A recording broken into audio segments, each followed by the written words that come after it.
Welcome back, YouTubers, to another video with us, the British Fist. Mr. Parkin here, NJ sitting next to me here. What's up? And this video, we're going to be previewing TLC Tables, Ladders and Chairs 2012. But subscribe down below. I still think that feels stupid. Like this video and comment down below. And oh yeah, you know to like our video down below as well. And please make sure you subscribe to us in the links in the description box below. It's liking, oh it is liking down. Everything is down below. What happened to everything being up above? I know, it's ridiculous, isn't it? I just prefer looking up above at the stars than down to the grass, personally, but that is just me. So, NJ, TLC, wake up, TLC. It's time to stop smelling the roses and smell TLC. Your excitement level going into this pay-per-view, bearing in mind we have stopped watching Raw and SmackDown for pretty much a majority of this build. When's TLC? This Sunday. That's why we're previewing it. That's why I brought you over here to preview it. It's a good job I'm on the ball here, NJ. I know when it is. I know when it is. This is just my interest in it. Like this Sunday. Oh, great! Yeah, let's look forward to this. To be honest, there's not really much this pay-per-view I'm looking forward to. Yes, the query of who's going to win what match is a bit interesting in some matches, but again, this doesn't feel like a great pay-per-view. Are you more interested in this than Final Battle? I mean, you kind of have to be. It's ROH, but anyway, let's get down to this because this is probably going to be a very short predictions video. The pre-show match: Layla, Caitlyn, Alicia Fox, Natalia, Tamina, Sana, Rosa Mendes versus Cameron and versus Naomi in a Santa's Little Helper battle royal for the #1 contendership for the Divas Championship in the pre-show. Do you give two shits about this match? Number one, who's the Divas Champion? Eve Torres. She's a heel, so I don't see. Even though I would like Tamina to get a push, it won't be her. I don't really care about this, but I'm gonna pick. If I had to pick one. Rose's not really been teased as a singles wrestler. Xana, no thank you. No, she's been teased to be a fight. She's a heel. So it's going to probably be Layla or Caitlyn again. Layla or Caitlyn again. And I think that shows you how stale this Divas division is and why WWE need Paige. There we go. So there's going to be some kind of Divas title match on the card, you'd assume. I'm going to quickly say this. Caitlyn to win and beat Eve. Finally! Might happen. We don't know. At least Caitlyn will be a new champion. That's all I can say. Antonio Cesaro versus R-Truth for the United States Championship. You know, Cesaro beat R-Truth clean at Survivor Series in a match we didn't care about, so why did WWE think it'd be a good idea to have Cesaro versus R-Truth in another match that we didn't really care about? Not really the best idea to continue this, but I don't really see R-Truth winning because I still think their idea is to give it to Christian if or when Christian returns, but again, taking nothing away from R-Truth, if he won this, I'd be happy just as that is. Really? Is that how bad Cesaro's title reign has been to you? Yes, that is correct. You'd rather have a 40-year-old R-Truth win? Yes. That's fair enough. I'm looking forward to when Christian comes back because I do think an Antonio Cesaro-Christian feud could be a somewhat credible US title feud, which we haven't seen that much from Antonio Cesaro yet. I love Claudio Castagnoli, but the gimmick and the title reign he's been given by WWE has been terrible, even though they have put him in some decent spots lately, like the main event of SmackDown. Kofi Kingston versus Wade Barrett. We've been saying for a long time now that Wade Barrett going after the IC Championship just totally goes against his character. This character which WWE has fucked up ever since they've returned him. It's not just because we're Wade Barrett marks, guys. It's because this is what we see on the TV. Kofi Kingston versus Barrett. Do you think this is going to be a victory for Kofi? This is absolutely ridiculous. I don't want to talk about this match because Wade Barrett is in a place where he should never be once again because he went through this kind of feud, but with Ziggler Jackson, that didn't really work. He came back showing that he's a main eventer. The video package showed him as a main eventer. He's going to get to Kofi. If anything, I'd have him go after Kofi. Once he's got the belt, he'll say, I need it more than this, and then go against one of the main champions in the new year. He came in saying that anything other than the World Heavyweight Championship belt was a joke. And he goes after the IC belt. Funny how he was in the exact same position about a year and a half ago, and now he's in the same position once again. Hopefully Wade Barrett is not a wrestler doomed to mid-card hell. That's all I can say. We have a #1 contendership WWE Tag Team title match on this show. Yes! What do you think to the fact that WWE have given us a tables match and a #1 contendership match at that for the Tag Team Championships? So two free tag team matches on the TLC, which is nice to see. On SmackDown, we had the #1 contender for this #1 contender. This one's happening, and I'm looking forward to this one as well, because #1 contenders we don't really have. We normally have, right, you're having a match, there we go, match sorted, going.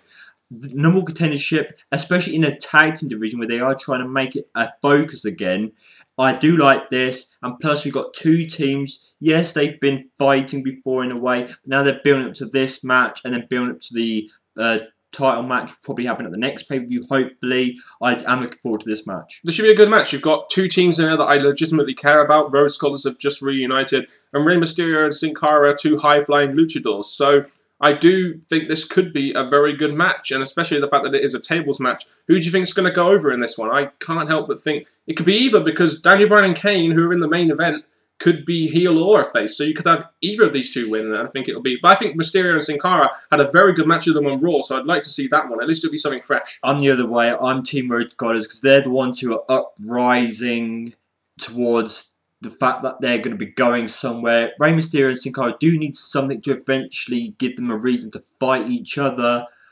but I'm going to say Team Road Scholars. I don't mind who wins this, really. Either team could be a good match against Team Hell No for the Tag Team Championships. Next match, Ziggler versus Cena in a ladder match for the World Heavyweight Championship Money in the Bank contract. Is this, or is this not, a match that John Cena has to lose?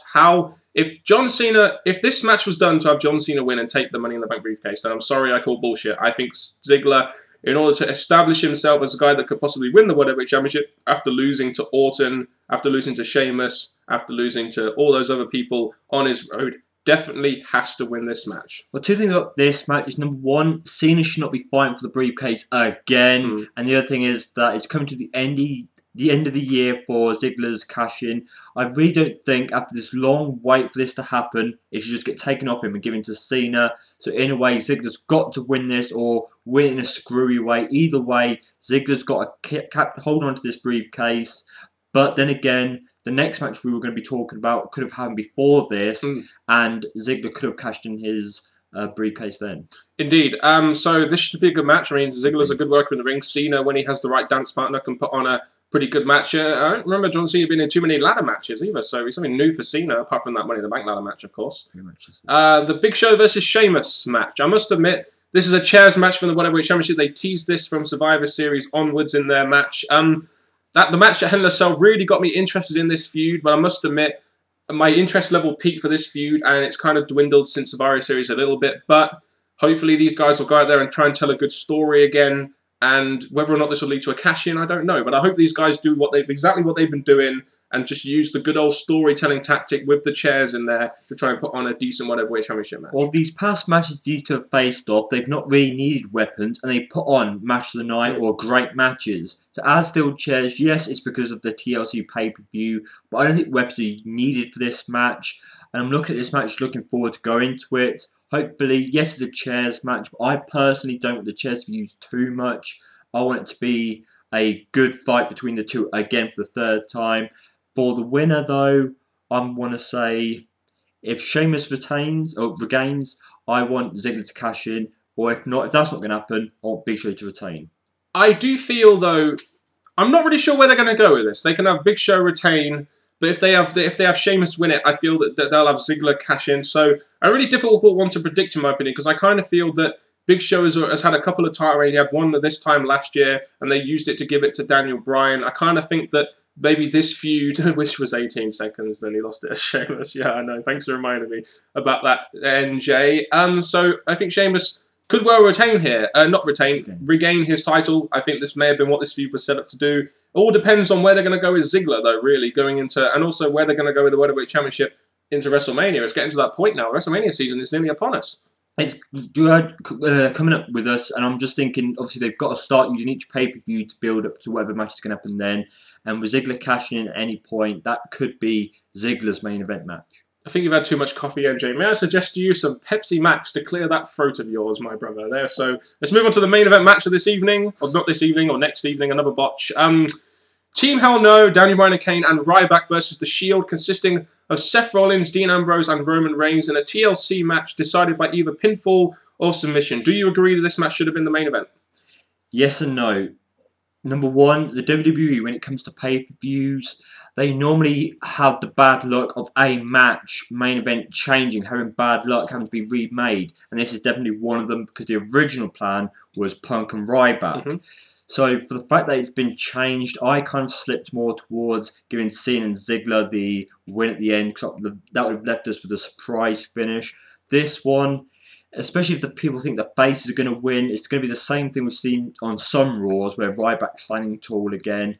But the fact that Ryback is WWE's future, especially Vince's eyes, I can see why they gave him the main event. To be honest with you, I do like this idea of the main event. I mean, they're getting the Shield involved in a match, their first match at a pay-per-view. I do enjoy that concept. I think the Shield will go over here, pinning one of the team members of Hell No. I don't think Ryback will be pinned here. I don't think it would be wise to have him lose. I think for a third time in a row on pay-per-view, Hell in a Cell, Survivor Series, or eat the pin on a Survivor Series and lose. So, I'm looking forward to this match. I think it should be pretty good.